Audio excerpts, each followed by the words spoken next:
सभी को नमस्ते। बीएससी पार्ट सेकंड में आज हम जो पुस्तक शुरू कर रहे हैं वह है इलेक्ट्रॉनिक्स, और इस पुस्तक में हम जो चैप्टर शुरू कर रहे हैं उस चैप्टर का नाम है प्रवर्धक, एम्पलीफायर। प्रवर्धक का जो चैप्टर है ये बहुत ही महत्वपूर्ण चैप्टर है फिजिक्स के हिसाब से। आज हम प्रवर्धक से संबंधित महत्वपूर्ण परिभाषाओं के बारे में बात करेंगे। तो पहले प्रवर्धक की परिभाषा के बारे में बात करते हैं। इलेक्ट्रॉनिकी में प्रवर्धक वह युक्ति है जो किसी संकेत की शक्ति में वृद्धि कर दे, यानी प्रवर्धक जो है वो संकेत की शक्ति में वृद्धि करता है। इस प्रवर्धक के एक तरफ दो निवेशी टर्मिनल होते हैं जिनमें उन संकेतों को लगाया जाता है जिनका प्रवर्धन करना है, तथा दूसरी तरफ दो निर्गत टर्मिनल होते हैं जहां प्रवर्धित संकेत प्राप्त होते हैं। इस प्रवर्धक का साधारण चित्र जो है वो आपको दिखाई दे रहा है। बीच में जो है वो प्रवर्धक है, आपको यहाँ पे प्रवर्धक है। ये जो है वो निवेशी टर्मिनल है जिस पे निवेशी संकेत लगाए जाते हैं, और यहाँ आपके जो है वो निर्गत टर्मिनल है जहाँ पे निर्गत संकेत प्राप्त होते हैं। यहाँ भू संपर्कित किया गया है और इधर प्रवर्धक के लिए विशिष्ट विद्युत स्रोत लगाया गया है। अब यदि इस प्रवर्धक का और विस्तृत डायग्राम हम देखना चाहें तो वो डायग्राम आपको यहाँ प्रवर्धक का संकेतन में दिखाई दे रहा है, जिसमें यहाँ आपका प्रवर्धक ही है। यहाँ इसको विद्युत स्रोत से जोड़ा गया है। ये इसके एक एक निवेशी टर्मिनल है, ये दो दो निर्गत टर्मिनल हैं। यहाँ इसका लोड लगा हुआ है और ये आपका निवेशी संकेत है। अब यहाँ जो विभिन्न संकेत या प्रतीक लिखे गए हैं, इन प्रतीकों के बारे में बताया गया है कि ये जो Vs है, ये Vs क्या है? ये Vs निवेशी संकेत है, और इस निवेशी संकेत के बारे में Vs की पूरी डेफिनेशन बताई गई है कि Vs जो है वो खुले परिपथ में निवेशी संकेत वोल्टता है, यानी निवेशी संकेत जो होंगे वो खुले परिपथ में निवेशी संकेत वोल्टता होगी। और इस Vs का मान जो है वो √Vs sin ओमेगा t होगा। ये V जो है वो कैपिटल है, ये V जो है वो स्मॉल है। इसी प्रकार यहाँ जो आपका Rs है, ये Rs प्रयुक्त निवेशी संकेत का आंतरिक प्रतिरोध होगा।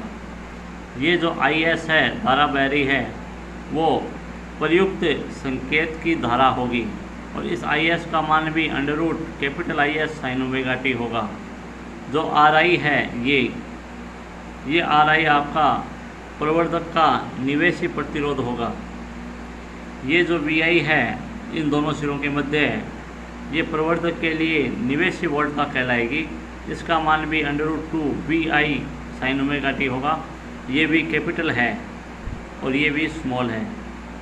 V आउटपुट, O जो लिखा है, ये V आउटपुट है प्रवर्धक की निर्गत वोल्टता यहाँ इन दोनों सिरों पर। इसका मान भी √2V0 sin ओमेगा 0 t होगा यहाँ पे।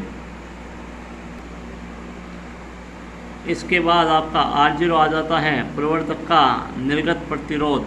ये R0 जो है वो इस प्रवर्धक का निर्गत प्रतिरोध है। I0 जो है वो आपके प्रवर्धक की निर्गत धारा होगी, I0 कह दो, और RL जो है वो प्रवर्धक से जुड़े लोड का प्रतिरोध होगा। इस प्रकार आपकी प्रवर्धक के लिए विभिन्न जो मान हैं वो हमने देखे। अब अपनी धारा लब्धि की परिभाषा आती है। आज की इस लेक्चर में अपने पास परिभाषाएं ही ज़्यादा रहेगी। पहली परिभाषा है धारा लब्धि की। तो प्रवर्धक की निर्गत धारा एवं निवेशी धारा का जो अनुपात है वो धारा लब्धि कहलाता है। इसे ए आई धारा को दर्शाता है, ए आई से व्यक्त करते हैं। तो धारा लब्धि बराबर निर्गत धारा बटे निवेशी धारा, और ए आई का मान जो है वो आई ओ आउटपुट के लिए है बटा आई एस के रूप में दर्शाते हैं। नेक्स्ट जो परिभाषा है वो आपकी परिभाषा है वोल्टता लब्धि की। तो प्रवर्धक की निर्गत वोल्टता तथा निवेशी वोल्टता का जो अनुपात है वो वोल्टता लब्धि कहलाता है। तो वोल्टता लब्धि बराबर निर्गत वोल्टता बटा निवेशी वोल्टता, इसे ए वी से दर्शाते हैं। ए वी बराबर we output upon we input, यहाँ जो आई है वो इनपुट का है। तीसरी जो परिभाषा है वो है शक्ति लब्धि। तो भार को दी गई शक्ति और प्रवर्धक को दी गई शक्ति का जो अनुपात है वो शक्ति लब्धि कहलाता है।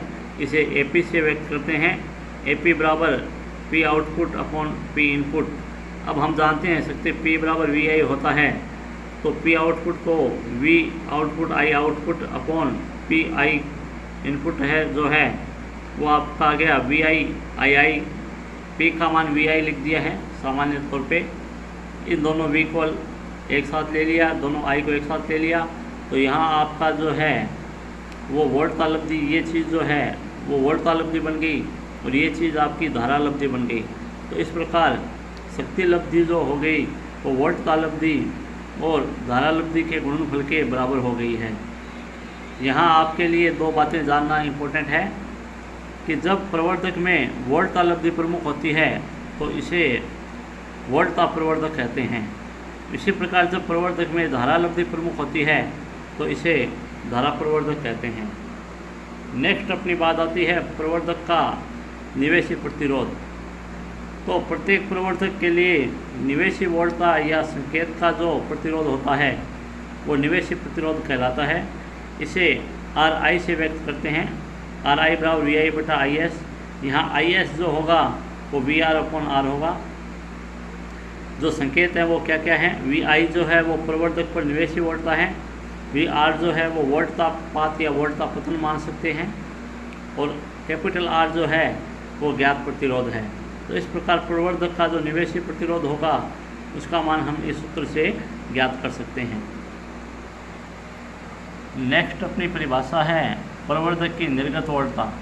तो प्रवर्धक की निर्गत वोल्टता वास्तव में प्रवर्धक का आंतरिक प्रतिरोध होता है और इसका मान जो है वी आउटपुट बराबर के V I upon 1 plus R zero upon R L है। यहाँ के वी आई जो है वो प्रवर्धक की खुले परिपथ में वोल्टता है, आर जीरो जो है वो आंतरिक प्रतिरोध है और आर एल जो है वो लोड का प्रतिरोध है।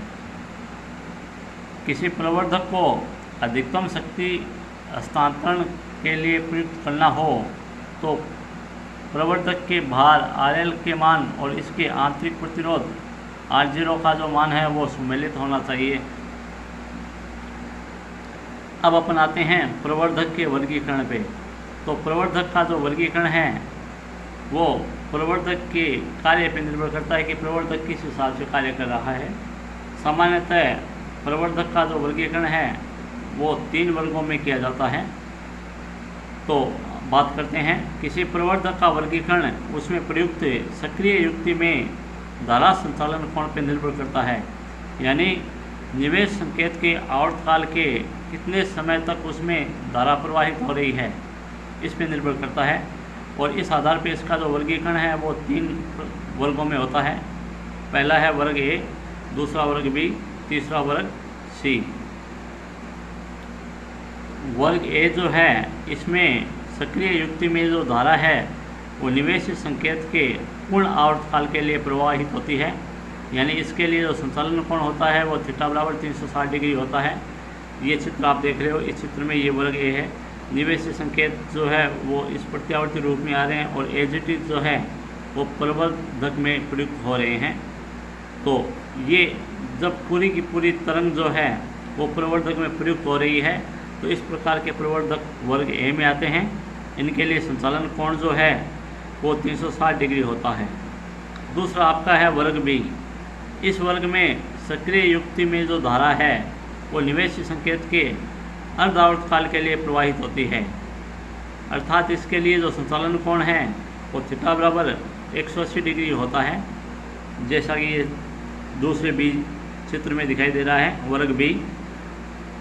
निवेशी संकेत तो ए के बराबर ही है, लेकिन प्रवर्धक में प्रयुक्त सक्रिय युक्ति में जो धारा है वो केवल 180 डिग्री पाई के लिए, 0 से पाई के लिए काम में आ रही है, फिर आगे वाली काम नहीं आ रही, फिर 180 डिग्री वाली काम आएगी, फिर आगे वाली काम नहीं आएगी, फिर 180 डिग्री वाली।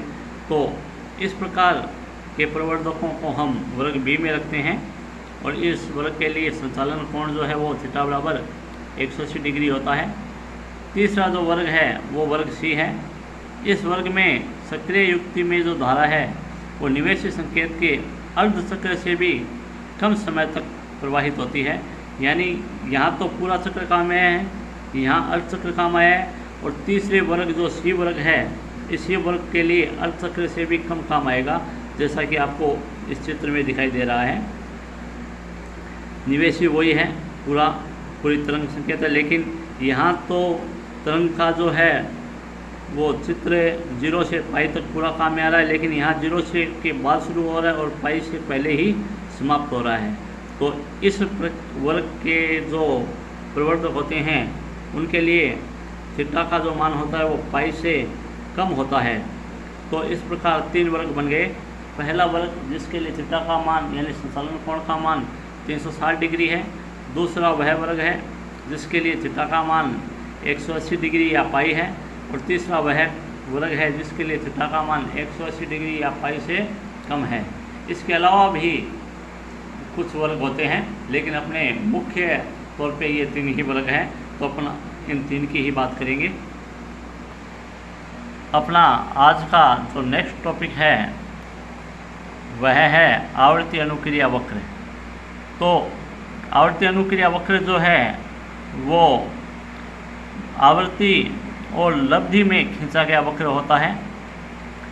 इसके बारे में अपन बात करते हैं कि उन सब आवर्तियों पर जिनमें प्रवर्धक उपयोग किया जाता है, यानी प्रवर्धक का उपयोग हम जिस आवर्ती के लिए कर रहे हैं, उन सब आवर्तियों में एक प्रवर्धक से प्राप्त लब्धि का जो मान होता है वो आदर्श रूप से नियत रहना चाहिए, तब ही उस प्रवर्धक की जो उपयोगिता होती है वो अधिकतम होती है।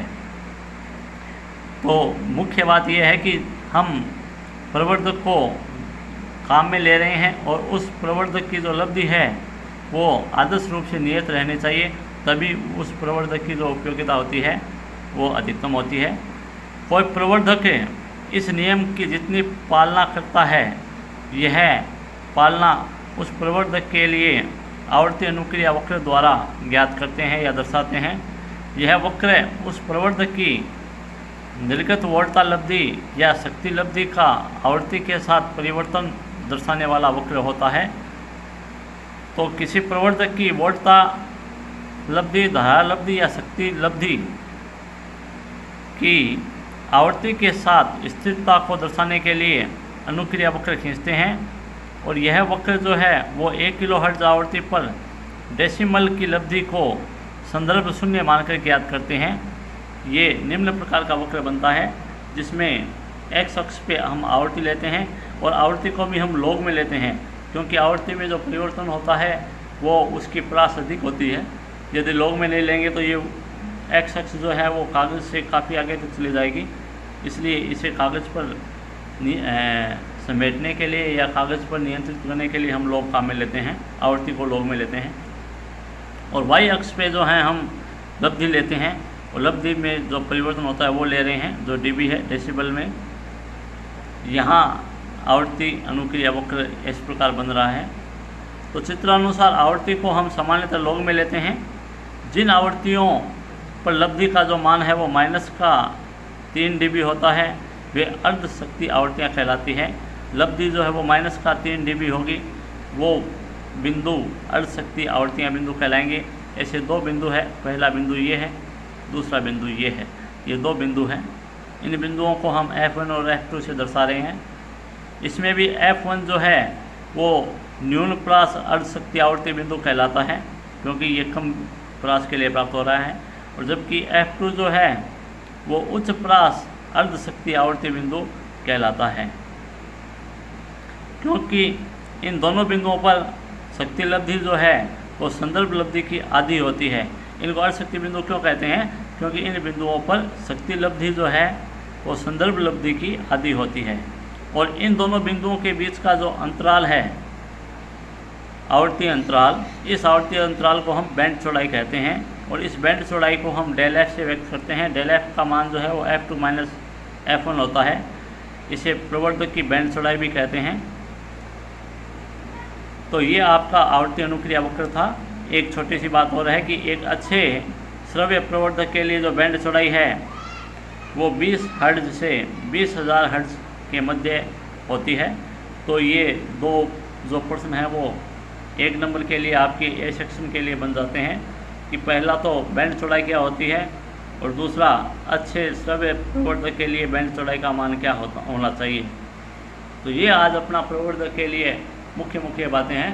कल हम प्रवर्धक के बारे में और गहनता से अध्ययन करेंगे। धन्यवाद।